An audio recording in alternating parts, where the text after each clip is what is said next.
We've arrived at a point in history at which you can watch an NFL game and not know which year you're in. The pandemic spoiled that to a degree last season, but even then, once the camera pulled in tight, there was usually no way to know. This is a rarity in live television, one of the purest and most unfettered windows into our culture. The news, of course, is a dead giveaway. Depending on what our health trends are, QVC is selling something that cooks burgers with more or less fat. SNL mostly reenacts stuff that happened last Tuesday. Even in the NBA, once the 6'8" power forward puts up a three, you have your answer. The effects of time tend to vanish within the NFL, and they vanish even further within the Falcons-Saints rivalry. Since 1992, each one of these games has been played under a dome, so you don't even know what time of day it is. Now early on there are plenty of clues. There's a little inset pointed to the stadium clock instead of a score bug, the aspect ratio is different, and the analog broadcast is fuzzier. A couple years later, the Fox box shows up. At the time it was divisive, but if they tried to broadcast a game without it today, we'd all flip out. They play around with this a couple times until ultimately setting the score up top. By 2005, all the bells and whistles come standard. We've got the yellow 1st and 10 line and the down and distance marker, but it's still visibly dated, and it stays that way until 2008. This is the point at which the football novice might confuse what we're seeing here with a broadcast from 2021. The definition is much crisper, the aspect ratio is 16:9, and the graphics package generally passes for something you might see today. This is when the present day began. We can now flip on the game and experience a world unmoored to time. There's a real comfort in this. For a few hours a week, millions of us escape into a world outside of our own, where the realities of our own world just don't exist. This isn't a quality unique to the Falcons in particular, but their story is both entirely non-fictional and not entirely real. So far, we've told a story that's stretched from 1966 to 2007, decades of extraordinary developments in our world, and we've touched on basically none of them. We've tugged at a few things in the periphery, sure, a new wave of religion, the evolution of music, the construction boom. We even took a couple wide tangents to poke at the military-industrial complex and the justice system, but we had to reach a little bit, didn't we? It's hard work turning our Pinocchio into a real boy. On top of their aesthetical consistency, Falcons-Saints games have maintained a consistent tenor, with both teams hating the hell out of each other regardless of how well either team is actually doing. But there was one exception. One moment in which you know exactly when you are in history. On this night in 2006, the Falcons did get to witness firsthand what it looked like when a team became real, when a team was unmistakably anchored in its time and place. The city of New Orleans was recovering from the death and devastation of Hurricane Katrina. It was the Saints' first game back in the Superdome. They couldn't repair the damage or hold anyone responsible. What they could do, though, was deliver a symbolic victory and give the people of their city something to believe in, someplace to express their pride. The Falcons came in hot, having started 2-0 with 2 decisive wins. But the Saints forced a 3-and-out on the Falcons' opening drive, setting up a punt deep in Atlanta territory. Almost nothing can change a game's momentum more than a punt block. On account of how chaotic and how extraordinarily rare it is in the NFL, it always gets a huge pop from the home crowd. There was no better time for the Saints' Steve Gleason to emerge from nowhere and sprint right up the gap. Before you hear this, remember that this is the first quarter of a regular season game. Look out, right through! A pick block by Steve Gleason! This is not how a football crowd sounds, not at this phase in the game.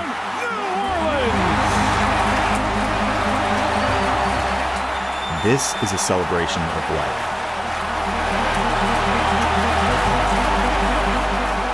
As their hated rival, the Falcons' role in these proceedings was to lose and lose badly. And they did, 23-3. I hope they paid close attention to the Saints that night. Because one night, years into the future, this would be them.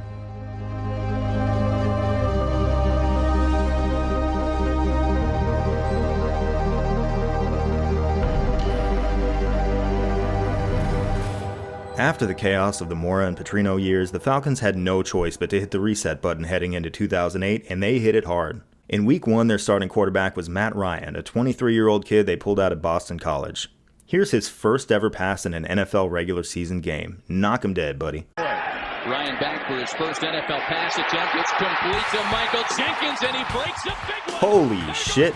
We're virtually certain that this is the first time an NFL quarterback's first ever throw has gone for a touchdown of longer than 50 yards. What this was exactly what it felt like. The first step of a very, very long ascent to the mountaintop.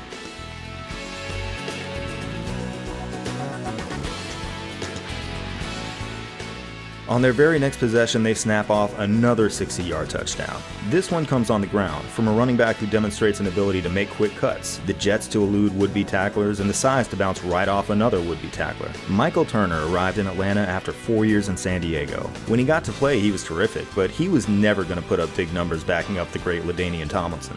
Now, in his first ever game as a Falcon, Turner is immediately showing what he can do as a stud back. That 66-yard scoot was only the start of a 220-yard effort that ranks among the 50 best single-game rushing performances in modern times. En route to a 34-21 win, Ryan and Turner were having a party on day one. But there was a third breakout hit who'd been around a few years but was now becoming an NFL superstar. In the third quarter, he hauls in his very first ever deep ball from Matt Ryan to help put the game away. It'll be the first of many. Whoop, looks like we've got Roddy in the middle of a backflip. Nope, stay put, we will come to you. The Falcons had drafted wide receiver Roddy White in the first round out of UAB a few years earlier, and 2008 marked his second season as a full-time starter. While he was drafted by a team that historically had a dearth of strong traditional pocket passers, especially so coming off that circus of a 2007 season, Ryan was a godsend. The two instantly developed a mind-melding chemistry with one another from day one, and for the ensuing half-decade, arguably no one in the NFL but Calvin Johnson was a more dangerous receiving weapon than was Roddy White. Once again, we've got a Falcons team with a great quarterback and some great offensive playmakers. What we could use now is a normal head coach. We've had enough weird coaches. As much as I enjoyed the Jim Mora and Bobby Petrino odysseys, these guys deserve better. We need the standard package. We need a creative coach. Computer, generate normal guy.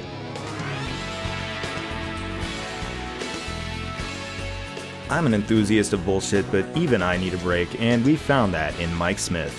The most inflammatory thing he ever did as the Falcons coach was to make the occasional call that some found too conservative. Every human being is interesting in one way or another, and I'm sure that in his personal life he had his quirks. When he gathered around for a family game night, maybe he picked a wheelbarrow piece in Monopoly or something. I have no clue. But as a coach, he was just a good coach who was well liked by his players and everyone else around him. So we'll keep it short with him, which I suspect he'd be just fine with, and focus instead on what he did, which was win a lot of football games. In 2008, the Falcons immediately rebounded from 4-12 to 11-5. Their defense was transformed from one of the league's worst into a unit that was actually capable of keeping points off the board, thanks in part to the career renaissance of John Abraham. At defensive end, Abraham averaged a full sack per game, more than almost anyone else in the league, and as a veteran, his quiet leadership reflected the personality of these new Falcons. They were bounced out of the playoffs in the first round, but after a season like this, it was tough to feel all that sad about it. On top of that, they fell to the Cardinals, who were on their way to their first Super Bowl appearance ever. You think the Falcons wing is sad? Well, wait till you see the Cardinals wing. You have not even begun to know pain. The Cardinals were the Jacob Marley of the NFL, having sadly wandered around America for nearly a century. They began as the Chicago Cardinals, then actually merged with the Steelers in desperation during World War II, then went back to Chicago, then moved to St. Louis, then moved to Phoenix, then changed their name to the Arizona Cardinals. All the while, they did virtually nothing but lose, once enduring a 50-year stretch in which they didn't win a single playoff game. This then was a priority case. You just gotta let them play through. If you're ever tempted to believe the Falcons are somehow cursed, remember that it could be so much worse. I mean, hell. At least the Atlanta Falcons know where they live. To this point, this team had been defined almost without exception by inconsistency and instability. But as it would turn out, for 5 years straight, the head coach was Mike Smith, the top passer was Matt Ryan, the top rusher was Michael Turner, and the top receiver was Roddy White. This is almost completely unprecedented. If you count up the streaks like this that only last 3 seasons, the list is fairly short. The Marv Levy, Jim Kelly, Thurman Thomas, Andre Reed Bills are the only team to ever do what these Falcons did between 2008 and 2012. And of course, those Bills went to the Super Bowl 4 times. Entering the 2009 season, the Falcons went out and got Matt Ryan another weapon. I'm a Chiefs fan, and I was just happy to see Tony Gonzalez get the trade he asked for and finish his Hall of Fame career somewhere other than those putrid Kansas City teams of that era. Even in his final seasons with the Falcons, he was putting up numbers most tight ends can only dream of. Gonzalez revolutionized his position kind of in the way Vic did. There had been incredible pass-catching tight ends before, guys like Shannon Sharp, but Gonzalez was the one to establish proof of concept. Where he went, the likes of Antonio Gates and Rob Gronkowski followed. In this season, the Falcons didn't quite match their 2008 success, and they missed the playoffs. But you know what? They finished with a 9-7 record, which meant that for the first time in the 44-year history of this team, the Atlanta Falcons had finished with a winning record in back-to-back seasons. This is called sustained momentum. Almost every other NFL team does this all the damn time, and now after nearly half a century, the Falcons finally get to experience what it's like. They did leave a little bit on the table though. In particular, they dropped both their matchups with the Saints. In both of them, New Orleans escaped by the skin of their teeth. The first time, the Falcons recovered an onside kick with about a minute left, and a last-second throw was picked off near the goal line. At the end of the second one, the Falcons were stuffed on a 4th and 2 in Saints territory. These two games decided who won the NFC South that season. If Atlanta had found a way to win them, the two teams would have tied at 11-5, and it would have been the Falcons who held the tiebreaker and went to the playoffs. Instead, the Saints are going, well, best of luck to them, but we don't need it. We understand now that success is about more than simply making the playoffs. It's about long-term stability and positive momentum and steady leadership. We're set up for success, slow and steady. Before long, we'll have this team in the position— Oh, God damn it!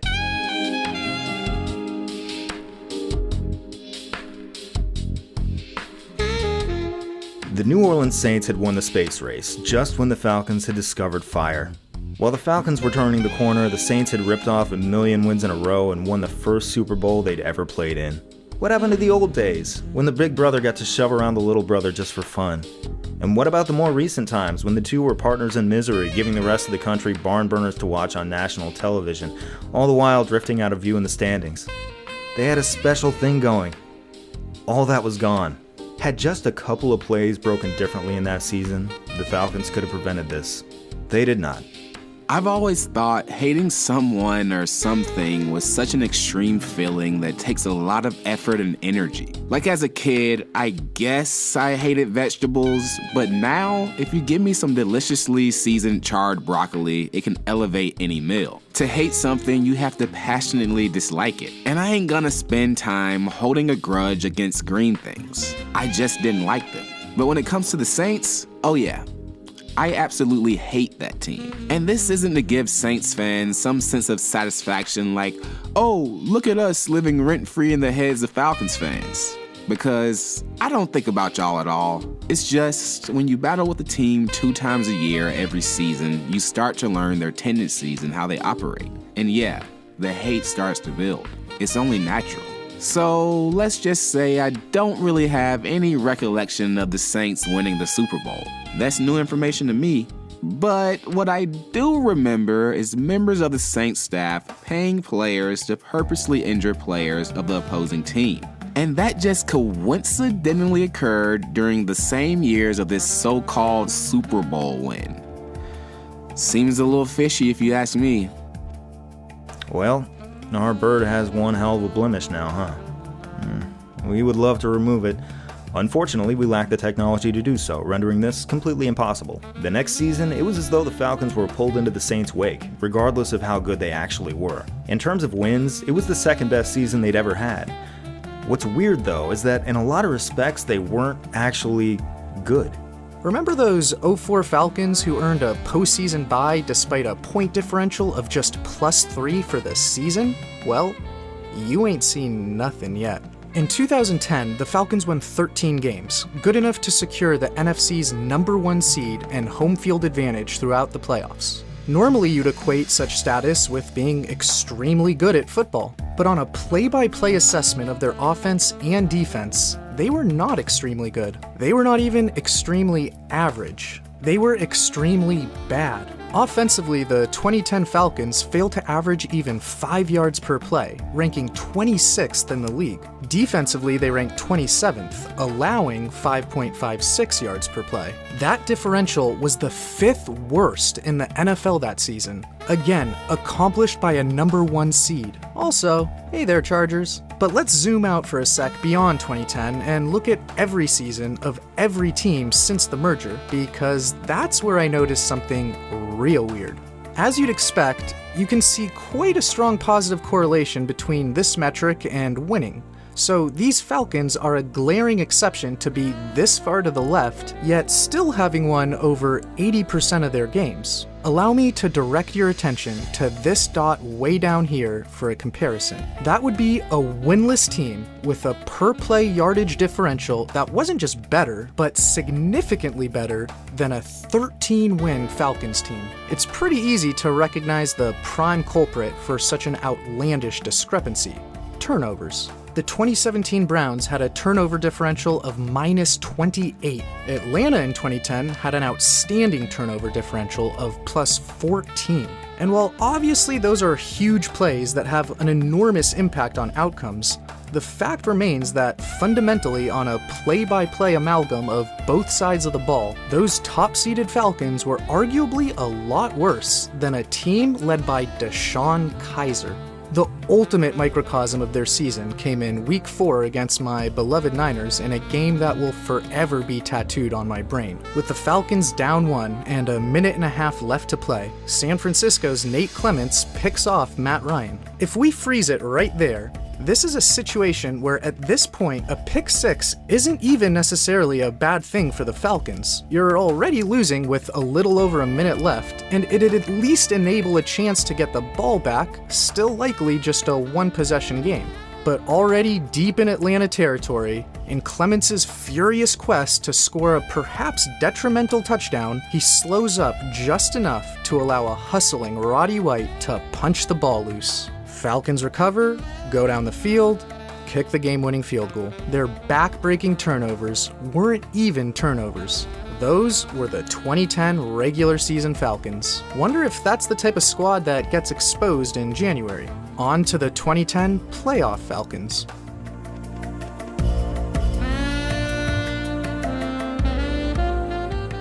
Coming off their bye week, the Falcons are set to battle the Packers, and their fairy tale season continues early when Turner bounces off hits from every angle and keeps his legs churning till he hits pay dirt.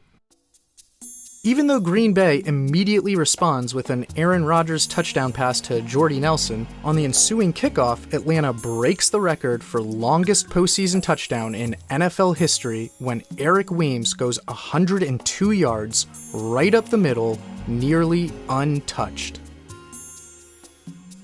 But the Falcons are facing a future Hall of Fame quarterback at the peak of his powers, and they're simply unable to provide any resistance as Rodgers leads his team downfield to again tie it. It's pretty clear that Atlanta's only hope is for Matt Ryan to keep up in a shootout, but when he tries to hit Michael Jenkins on a fly route against cover 2, he puts a little too much air on it and Jenkins slips, which allows underneath cornerback Tramon Williams to make a touchdown-saving play on the ball, something the Falcons can ill afford given just how scorching hot the opposing quarterback is. Atlanta is powerless to prevent Green Bay from surging ahead on another pinpoint Rodgers touchdown pass with less than a minute to go in the first half.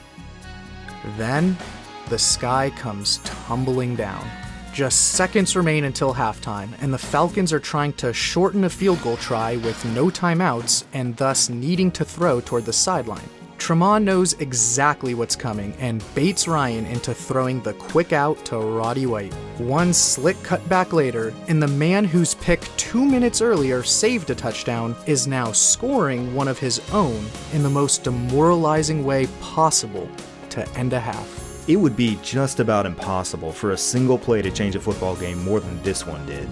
Before this throw, it was anyone's game, with the Falcons likely to, at minimum, kick a field goal to cut the deficit to 4. Instead, within a matter of seconds, it was 14. Absolutely backbreaking, especially with the Packers set to receive first in the second half. The rest of the game was a procession, with Aaron Rodgers and his offense scoring at will. This is a really amazing relic. About half of it was a very close game, and yet it went into the books as a 27-point defeat, the worst home playoff loss seen in the NFL in decades. After a year of threading the needle, the football gods had shown up at the worst possible time to collect what was owed. Following that season of fool's gold, the Falcons sought to make a big splash in the 2011 NFL Draft to upgrade at wide receiver opposite Roddy White. General Manager Thomas Dimitroff would stop at nothing to get his man, and his level of determination wouldn't have been justified for many players. But oh goodness was it justified here, because here, we're talking about Julio Jones. As the nation's top high school wide receiver, Jones could have played collegiately anywhere he wanted, and Nick Saban was able to keep the Alabama native in-state with the Crimson Tide in 2008. Jones immediately burst on the scene as a true freshman, accounting for nearly 40% of the aerial yardage of a 12-win team. He combined everything you could ever want in a wide receiver. Ideal size and strength, impeccably precise and crafty route running, and even on a broken foot at the 2011 Scouting Combine, blazing fast, sub 4.4 speed in the 40. To get him, Dimitrov was forced to dangle an awful lot of draft pick eggs in one basket, enough to get the Cleveland Browns to bite. Moving all the way up from 27 to 6, the Atlanta Falcons had secured the right to draft Julio Jones. Well, as it relates to overall body of work for a wide receiver, it's really Jerry Rice and everyone else. You can make one hell of a case that Julio Jones had the greatest peak of anyone ever. For starters, there's not a single number between 5,785 and 12,896 in which Julio Jones didn't reach that number of career receiving yards faster than anyone. Let's take as an example 12,000.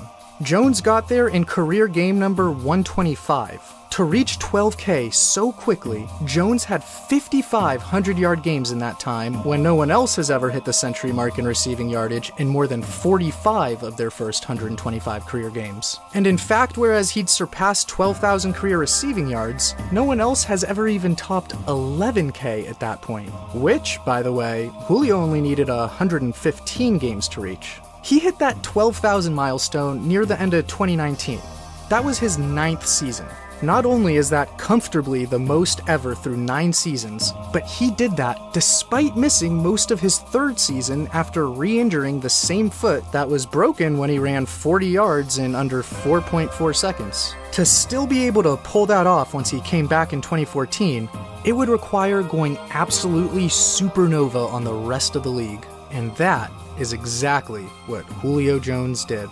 Starting with that first season back, he became the only player to ever top 1,400 receiving yards in 5 consecutive seasons, and was damn close to a 6th, when only Marvin Harrison's done so in as many as 4 consecutive.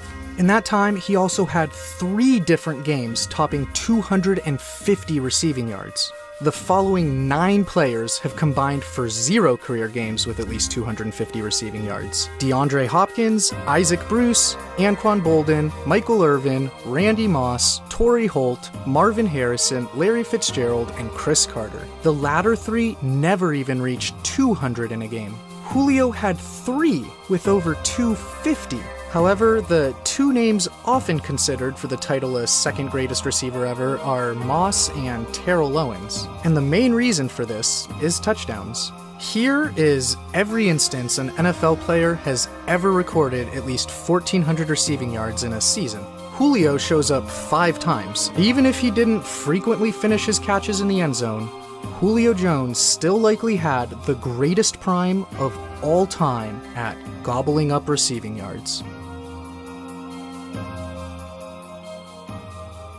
In 2011, Matt Ryan connected with Julio, Roddy, and Tony on his way to more than 4,000 passing yards. This was the Falcons' 4th straight winning season, and it culminated in one of the most frustrating viewing experiences in the history of the NFL. Viewer discretion advised. This game fucking sucks.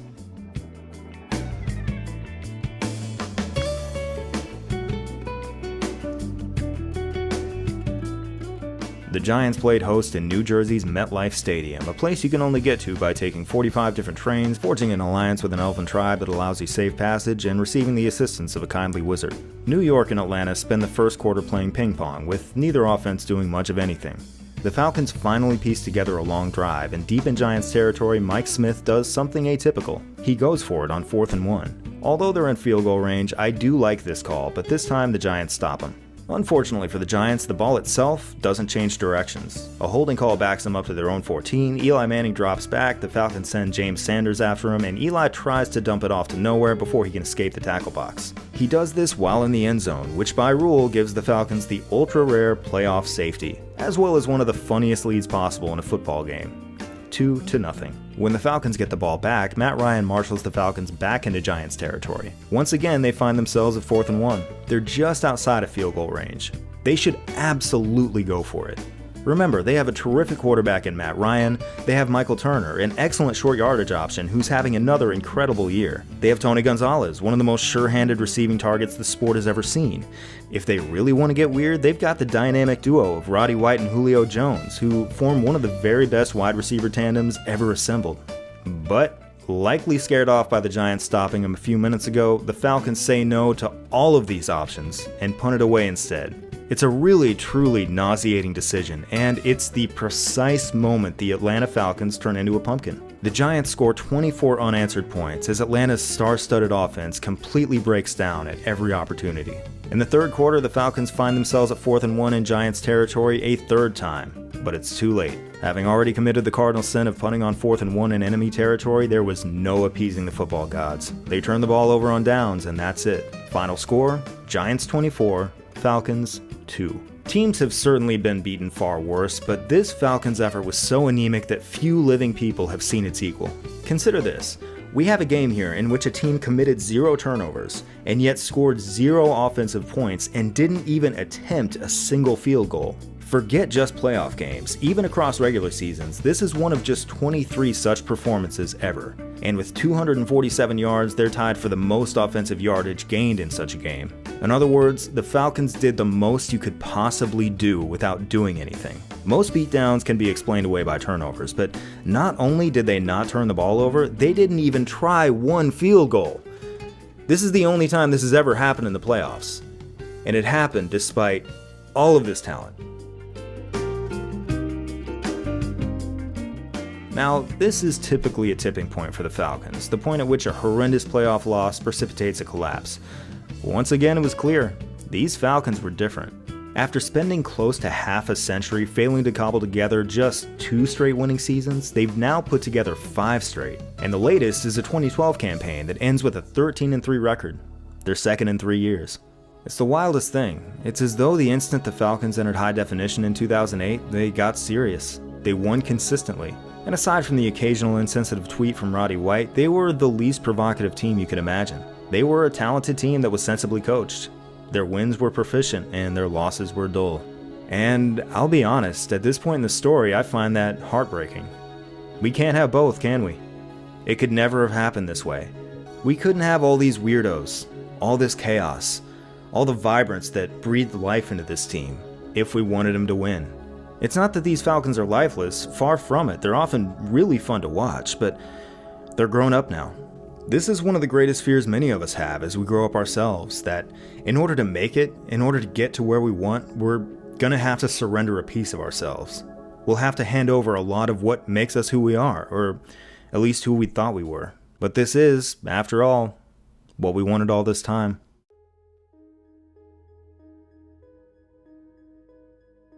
With another crack at home field advantage throughout the postseason, the Falcons' first playoff game is against the Seahawks. Gonzalez, who's trying to put the finishing touches on a 16-year Hall of Fame career with his first ever taste of postseason success, hauls in the game's first touchdown with some immaculate footwork. The next play run by the offense is a handoff to reserve back Jacquizz Rodgers, who unleashes a truck stick from the depths of hell unto safety Earl Thomas on a massive gain to set up another score and a 13-zip lead. After stuffing Seattle's fullback on 4th and 1, Atlanta takes a commanding 20-point lead when rowdy Roddy White slips behind Richard Sherman for the long score. The two teams each trade TDs in the third quarter, so the Falcons maintain their huge 20-point cushion heading into the fourth. That is where they fall apart like a house of cards, allowing a couple touchdowns within the first few minutes as their lead dwindles to 6. With Atlanta's offense stuck in neutral, Seattle's able to take the lead with just 31 seconds remaining when Marshawn Lynch plows in for their third unanswered touchdown of the quarter. The Falcons are staring straight down the barrel of becoming the first team to ever lose a playoff game after squandering a 20-point fourth quarter lead. But life in the NFL is different when you have a franchise quarterback. You're never out of a game, even if you need more yards for a field goal attempt than there are seconds left on the clock. This is Matt Ryan's opportunity to show the entire country that that's exactly what he is. A laser to the left sideline on a deep out gets him to midfield before a 19-yard completion to the ultimate security blanket moves him into field goal range. Tony Gonzalez has just made the catch to set up what may be his first ever playoff win in a Hall of Fame career that could otherwise end without one. It all comes down to kicker Matt Bryant, whose game-winning attempt sails wide right. But wait, Seattle had called timeout to try and ice him, which backfires as Bryant gets another shot, and this time appears to kick them to the NFC Championship.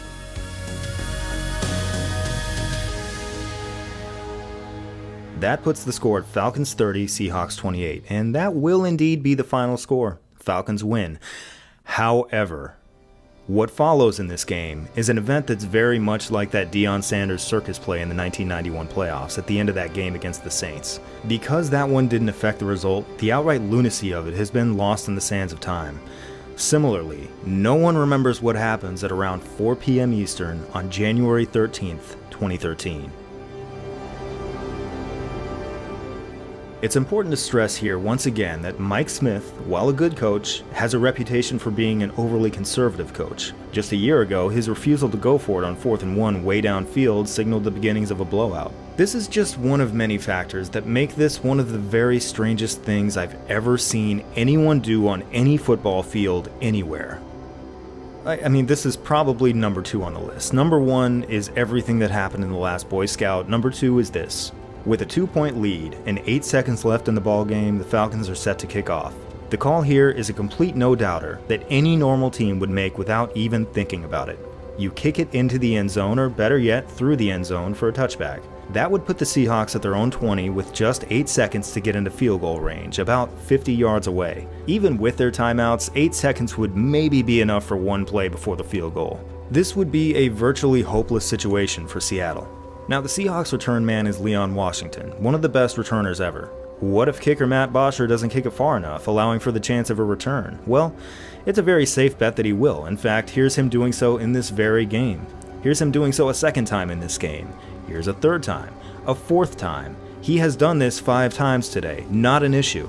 Okay, well, what if it's a kick like this first one that's very deep but that Washington could conceivably decide to return?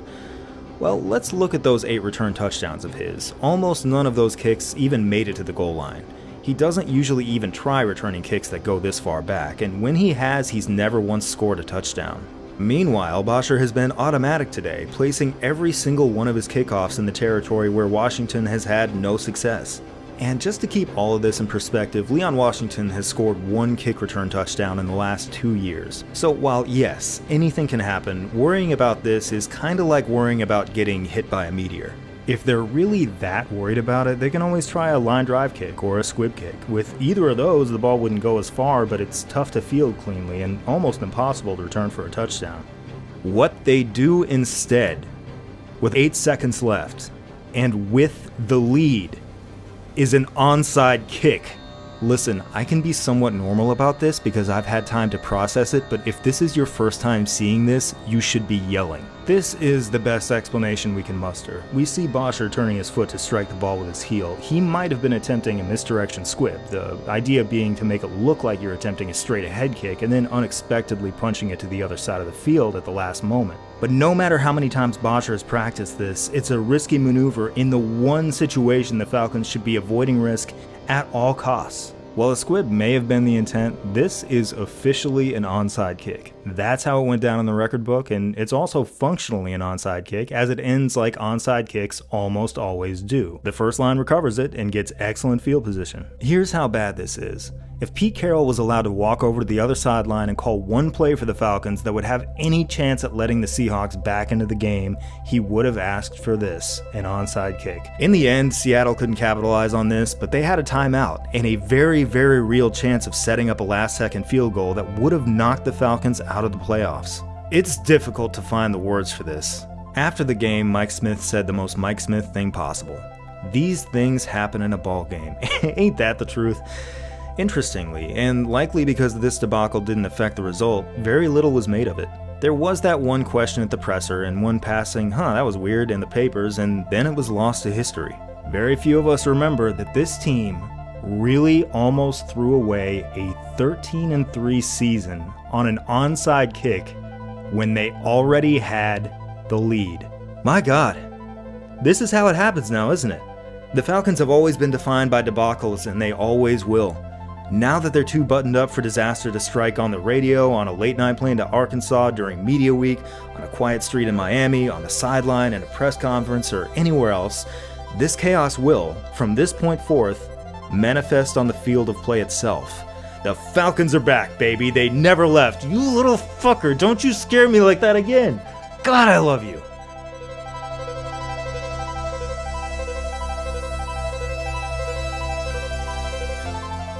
About that game as a whole, the AJC's Jeff Schultz wrote that it narrowly avoided becoming, quote, the flashpoint for all conversations on the greatest collapses and humiliating moments in Atlanta pro sports history.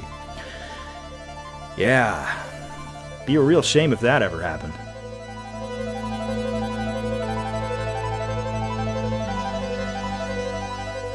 Having just barely avoided what would have been one of the worst meltdowns in NFL history, the Falcons advanced to host their first ever conference title game against Colin Kaepernick and the San Francisco 49ers.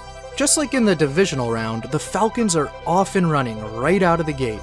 Not only does Julio Jones get loose for a long touchdown to cap the first drive of the game, but after just 15 minutes and 6 seconds, he's already torched the Niners secondary for 120 receiving yards and this second TD that puts Atlanta up 17-0. Once again, they've built a 3-score lead, and once again, they forget how to play football once they do so. First, they allow this read option that gets the Niners on the board, then Cap finds Vernon Davis to all of a sudden make it just a 3-point game. Ryan and his ageless tight end are able to stem the tide just before halftime, and they maintain their double-digit lead at the break. But after Niner tailback Frank Gore's third-quarter touchdown, in the fourth, the Falcons come about as close as humanly possible to surrendering the lead when Michael Crabtree takes this slant within inches of the goal line, only for corner Dante Robinson to rip the ball away in the nick of time. However, Atlanta goes 3 and out to give the ball back to San Francisco, and this time, the Niners just lean on Gore, who powers into the end zone and hits him with a bird that sure as hell ain't clean, as the Falcons now somehow find themselves trailing. 1 week after blowing a huge lead, but still orchestrating a game-winning drive when they needed it the most, the exact same developments are so far unfolding the exact same way. Ryan has little trouble guiding his team into the red zone, only this time he needs a touchdown. On 4th and 4 from the 10-yard line with just over a minute left and a berth in Super Bowl 47 riding on the play, he looks for White over the middle, but linebacker Navarro Bowman's well-positioned to sneak his left hand in there to break up the pass and end the Falcons season in heartbreaking fashion. This cemented the Falcons' reputation among NFL fans all across the country. This team doesn't just lose, it explodes. It made them appointment viewing. We knew we were in for a spectacle. Maybe they'd get clobbered on their own field like no other team has in modern times. Maybe they'd theatrically flare-flop and become the only team in NFL playoff history to finish with exactly 2 points on the scoreboard. If we were really lucky, we'd get a riveting double feature in which they jumped to a 20-0 playoff lead at home and a 17-0 playoff lead at home, and somehow blew both of them. We'd never seen anything like this. But there was another, longer story being told here. This was one of just 4 playoff duels in which both starting quarterbacks finished with a passer rating above 110. Matt Ryan threw for nearly 400 yards, and Colin Kaepernick, primarily known as a mobile quarterback, stayed behind the line and picked apart the Falcons from the air. Years down the road, both these men would do something unthinkable for NFL quarterbacks. They would become politically active. Kaepernick, the first star NFL player to directly challenge the state, would be completely hung out to dry by the league as a consequence. When he brought his protest against systemic oppression and murders at the hands of police through this bubble, it was interpreted instead as some kind of direct assault on the troops. For many, the actual message was completely vaporized, and the NFL was just fine with it. Years later in 2020, when the Black Lives Matter movement continued to build momentum, Ryan made a $500,000 donation toward Atlanta's black community and worked to raise a lot more. His only regret was that it took him so long to do it. In this moment in January 2013, these things would have been impossible to imagine. It's an important thing to remember, I think. The issues at hand were every bit as real then as they've ever been, but a team like the Atlanta Falcons was unmoored from any of it. And as it turned out, from the first period of sustained momentum they'd ever seen. This was right on time, wasn't it?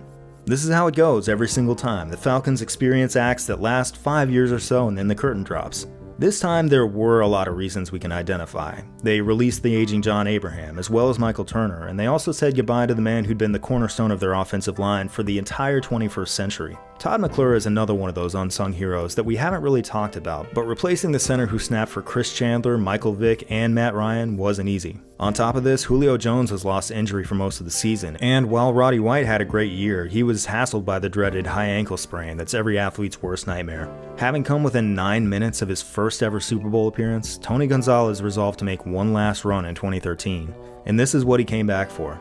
After one last failed campaign, the future Hall of Famer retired. 2014 wasn't much better, and yet, holding a 6-9 record entering the final game of the season, the Falcons actually had a chance of becoming one of the only teams ever to enter the playoffs with a losing record. All they had to do was beat a decidedly not good Carolina Panthers team at home in the Georgia Dome. They didn't just lose this game, they got clowned 34-3 in front of their own fans. And that was it for Mike Smith. The most successful coach in Falcons history was fired, ending an era of consistent winning this team had never before experienced. I gotta say, he made that cut pretty well. See the wing curves back in like that, and then see how it shoots back out, just like it's supposed to? Huh. You know, they could have lost a little bit more down here, and won a little bit more up here, you know, just to kind of round it out a little bit better, and around here, see up around the turn of the century, it gets a little bit more jagged than I'd like, but, you know, I don't want to nitpick. This is really, really impressive craftsmanship. Good work. Let's take one last look to enjoy this, because for the first time, they're about to cut completely outside the lines. To lead the latest iteration of their football team, the Falcons hired Seahawks defensive coordinator Dan Quinn. It looked to be an immediate hit when he kicked off his tenure by winning 6 of his first 7 games. But in a bit of a Falcon hot start, cold finish tradition, they spiraled through a 2-7 stretch run to wind up 8-8, one of just 4 instances during the 16-game era that a team started 6-1 and failed to finish with a winning record. In one of those losses in particular, Quinn made the most inexplicable decision I have ever seen a football coach make. Sometimes decisions by coaches get criticized after the fact simply because they happen to not succeed, though if they had, no one would have said a peep. I promise you, this is not that. No hindsight necessary here, because whereas most decisions involve multiple options that each have pros and cons just of varying degrees, Quinn once made a decision that only had cons. This was not simply a misjudgment of the sliding scale of pros and cons or risk and reward, because there was no sliding scale. It was week 9 against the 49ers, and with just a few minutes left in the game, the Falcons were trailing by 4 points, but driving. This completion moved them to the doorstep of the goal line while bringing up 4th down. Dan Quinn, again, down 4 with little time remaining and the ball on the 1-yard line, opted to kick a 3-point field goal. The man figured after that field goal, in the span of 3 minutes, mind you, that generating a quick defensive stop, quickly working their way downfield into field goal range, and then hitting that field goal was more likely than his offense simply picking up a yard for a touchdown that'd give him the lead. What made this even more fingertip-kissing delicious is that the football gods couldn't have set this up more poetically. Not only had the Falcons gone for it on 4th down the most of anyone in the league while converting 69% of the time, but the very prior week the Falcons encountered 4th and 1 not once, but twice. They went for it, not once, but twice. They were successful, not once, but twice. Now when it's the biggest no-brainer imaginable to go for it on 4th and 1, Quinn punts. Well, literally kicks, but he may as well have punted. Analytics calculators pegged the chance of a Falcon victory after the field goal at about 17%. Their chance at victory had they gone for the touchdown from the 1-yard line and failed would have been about 35% due to the fact that the Niners would have been forced to take over with terrible field position from the shadow of their own goal line. A successful field goal was more detrimental to the Falcons than if they'd failed at the alternative. Matt Ryan could have literally taken a 4th down knee while trailing, and it still would have made them over twice as likely to win as a successful field goal did. The Falcons never touched the ball again. In the midst of their 2-7 freefall to close the season, one of those 2 wins was just the Falconsiest. Entering Week 16, the Atlanta Falcons and Carolina Panthers were about as diametrically opposed as 2 football teams could possibly be. Across the previous 8 weeks, the Falcons had been perhaps the league's worst team not quarterbacked by Johnny Manziel. Meanwhile, the Panthers were only the 4th team in NFL history to start 14-0, and as a cherry on top, they'd absolutely clobbered the Falcons 38-0 just 2 weeks earlier. And yet, quarterback Cam Newton's quest to lead his team to perfection got upended in the penultimate game in his native Atlanta. The Falcons are funny like that. After 2015, the team released Roddy White, who ultimately never played another down in the NFL. This left Matt Ryan and Julio Jones as the only 2 major holdovers from those winning years. This is usually about the time we'd wrap things up. But in fact, the 2016 season is the one that's compelled us to tell the story of the 50 seasons that came before it. All of this was a half-century of prologue. This is the season that defines the Atlanta Falcons, and might define them forever.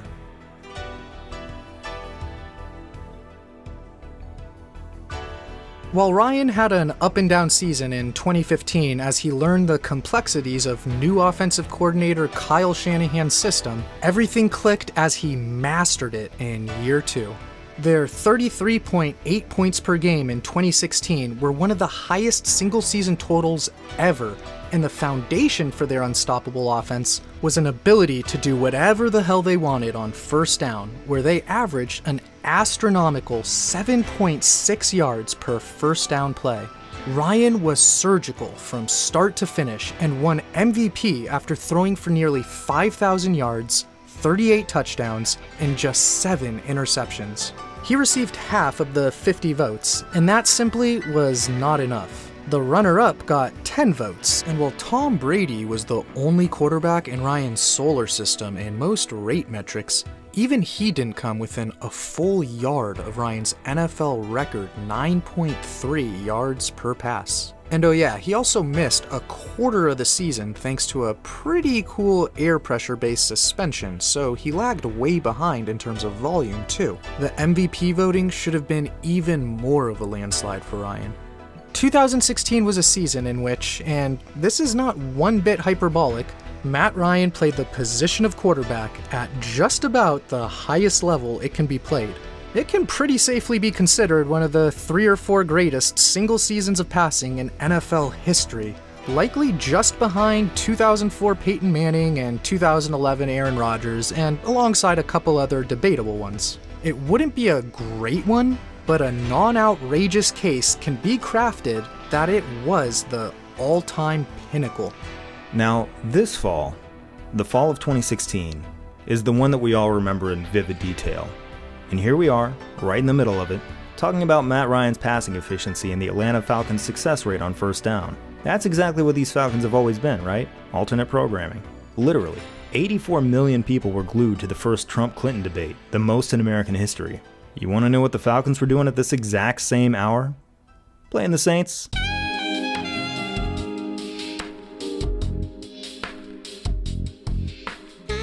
Well, they did it again. Now, as always, the Falcons offered us an escape hatch from the real world. And you know what? If I had it to do over again, I'd watch this instead. I mean, what, was my vote gonna change? If I turned on Falcons Saints, I would have had way more fun and learned the exact same amount. These two TV shows had quite a few things in common. You could argue that a lot of partisan viewers hated the opposing team more than they liked their own. We didn't want to better our understanding of anything, we wanted to collect ammo to talk shit to the other side. The big difference, apart from Falcons Saints being way more fun, was that, well, I guarantee you that the average Falcons or Saints player genuinely cared about and loved their fans and wanted to deliver something for them. As for those two... Moving on. What would turn out to be their final loss of 2016 came in Week 13 against the Chiefs, when they took just enough time out of their busy schedule to invent a brand new way to lose a football game. It had never before been done. Down by 5 with 4.5 minutes left, Ryan finds Aldrick Robinson in the end zone. They now have a 1-point lead and have made the decision to go for 2 instead of kicking the extra point. Smart, because a 3-point lead would safeguard them against the Chiefs kicking a last-minute field goal to win the game. Just a year and a half prior, the NFL tweaked its rulebook to allow the defense on a 2-point conversion attempt to return the turnover for a touchdown. The way it had worked for decades was, if you intercepted it, it was a dead ball and the play was over. Now it would be technically legal to run back a new variant of the pick 6, the pick 2. I don't think any of these 11 Falcons are even considering this remote possibility, but Fairburn, Georgia's own Eric Berry is, and when Ryan tries to find tight end Austin Hooper in the end zone, he jumps all over it. This play is functionally a done deal before Berry's even at the 30. What follows here is a fascinating sound. It's not booing, it's not one resounding no, and it's not silence. It sounds like a 70,000 person stock exchange as the market drops 1,000 points.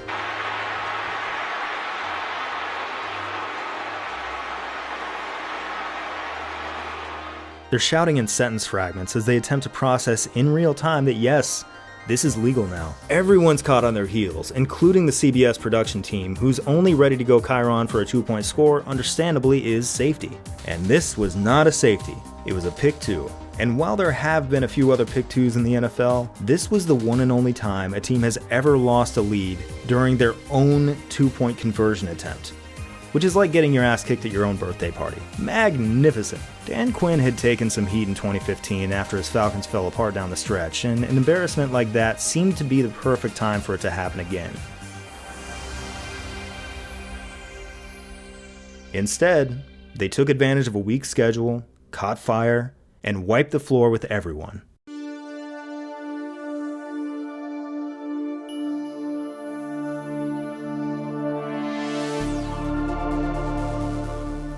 They flew into LA and built a 42-0 lead on the Rams before ambivalently allowing a couple of meaningless late scores.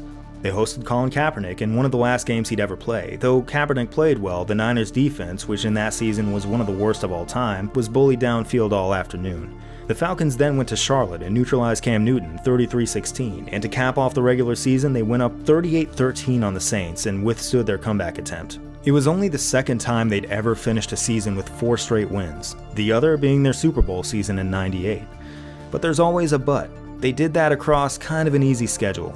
We've watched this happen before, with the Falcons barging into the playoffs with an inflated record and getting disposed of by the real contenders. Things were different now. With Ryan sitting on just 1 career playoff win through 8 seasons, his next chance at his second comes against Quinn's old team that he beat for that lone victory 4 years earlier.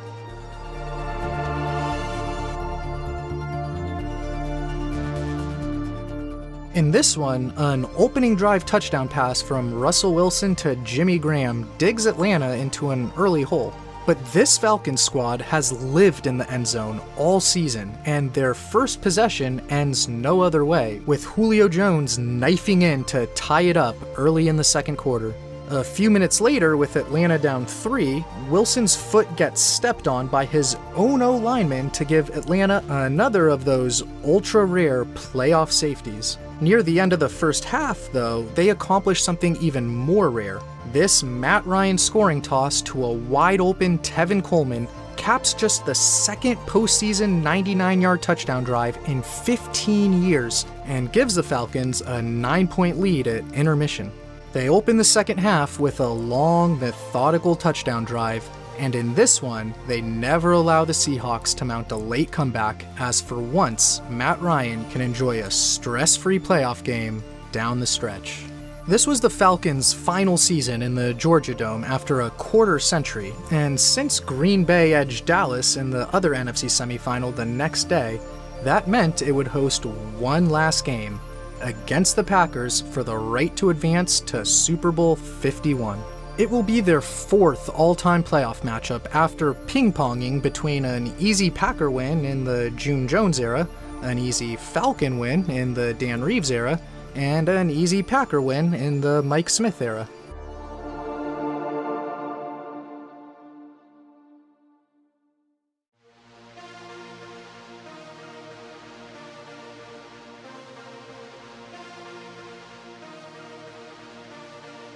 Early signs point toward that oscillation continuing when the Falcons end their first possession with this little flip from Ryan to Mohamed Sanu for the score and early advantage.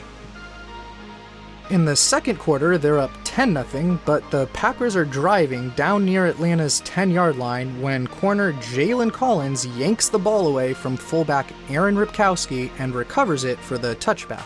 That sets up Matt Ryan channeling his inner Mike Vick with a personal record 14-yard touchdown run. For the second time in 5 years, the Falcons have a 17-0 lead in the NFC Championship game. In that one, they crumbled. In this one, they smell blood.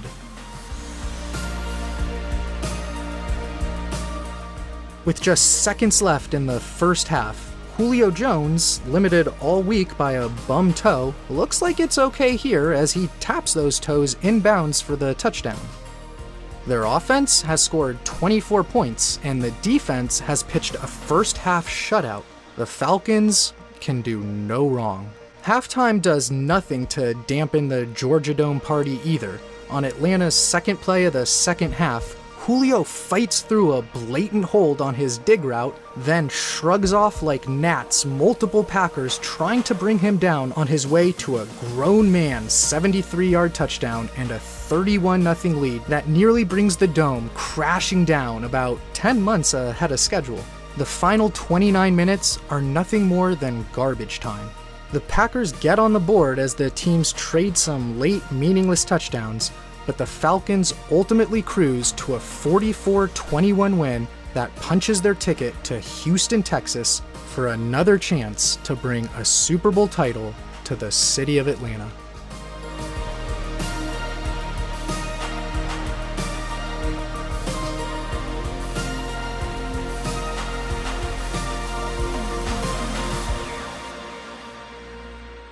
Fool me once, shame on you. Fool me twice, shame on me. Every season of Falcons football, no matter how agonizing it ended, I was back every year ready to be a fool. I would put on my dumb jersey and stupid little hat every week, hoping that this year would be our year. And of course, it never was. They would blind you with impressive records, snagging #1 seeds in the conference, only to fall hilariously flat on their faces. It was like the goddamn Charlie Brown scene, where Lucy pulls the ball right before he kicks it, sending Charlie spiraling into the air. That's what almost every single season felt like. We had the pieces, we had the talent.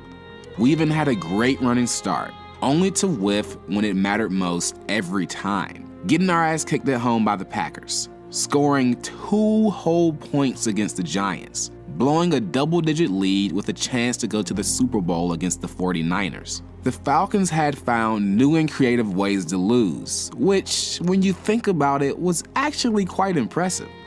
It was the standard. Falcons fans knew the team would eventually fold, but we waited to see how they could possibly one-up themselves when presented with a new opportunity. And they never failed. But the 2016 season, for whatever reason, just felt different. We were running teams off the field.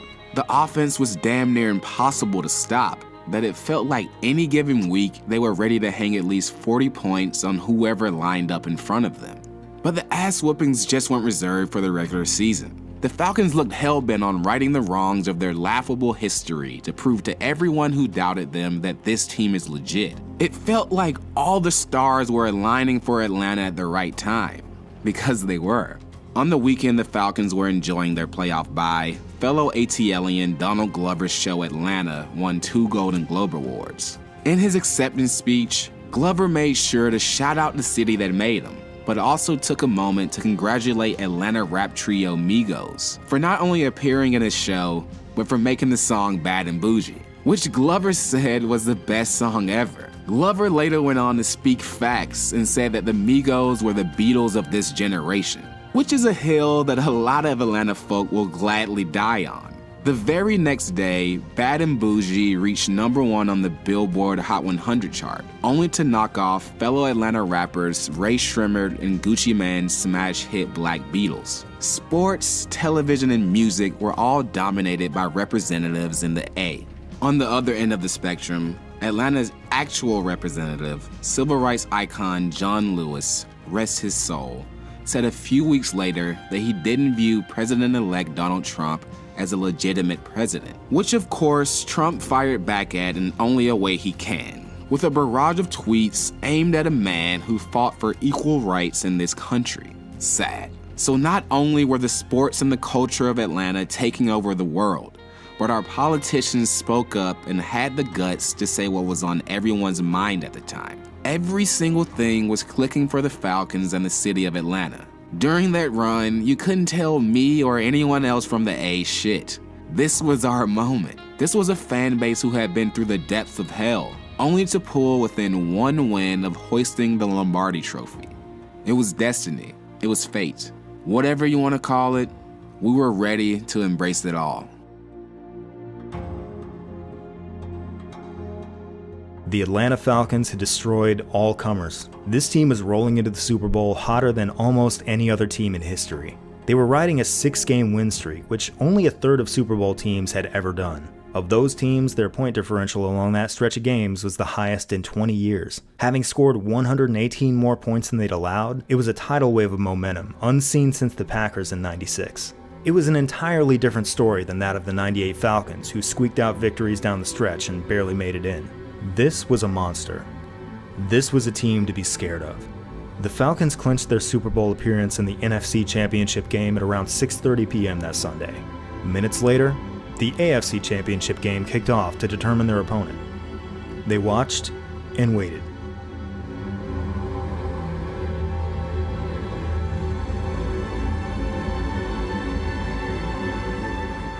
A little before 10 p.m., they had company. Unbelievably, an AFC champion had emerged with almost identically strong momentum. That night, the Falcons learned that they, unlike any other team that had ever come before them, would represent the hopes and dreams of untold millions. After 50 years of flying blissfully away from the troubles of the world, the Atlanta Falcons had landed directly in the center of the universe.